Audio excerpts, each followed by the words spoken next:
থানা নয়, এ যেন বরং ত্রিপুরার একমাত্র জলপ্রাসাদ নীরমহল।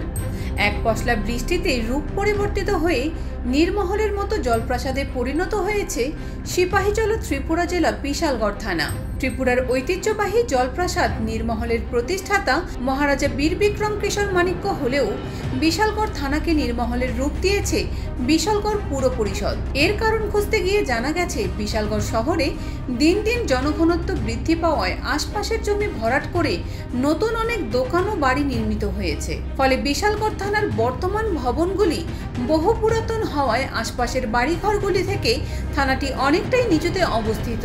এই অবস্থায় বিশালগড় থানার একমাত্র জল নিষ্কাশনের মাধ্যম ছিল থানার পেছনে থাকা বিশালগড়ের ডাক বাংলার পুকুরটি।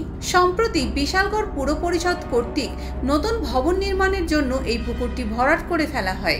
এর ফলে বৃহস্পতিবার রাতে কয়েক ঘন্টার টানা বৃষ্টিতে সম্পূর্ণ জলমগ্ন হয়ে যায় বিশালগড় থানা। খবর পেয়ে শুক্রবার প্রশাসনিক আধিকারিকদের নিয়ে জলমগ্ন থানা পরিদর্শন করেন বিশালগড় বিধানসভা কেন্দ্রের বিধায়ক সুশান্ত দেব। বিধায়ক সুশান্ত দেব বলেন, এই বিষয়ে পুর পরিষদের বাস্তুকারদের সাথে কথা হয়েছে, অতি সত্বর থানার জল নিষ্কাশনের ব্যবস্থা স্বাভাবিক করা হবে।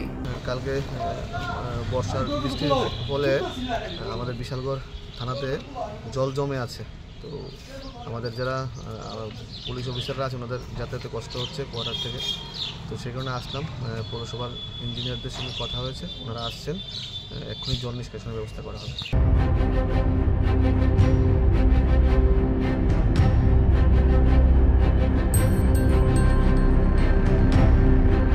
ত্রিপুরা থেকে বিক্রম কর্মকারের রিপোর্ট, ইউ বাংলা টিভি।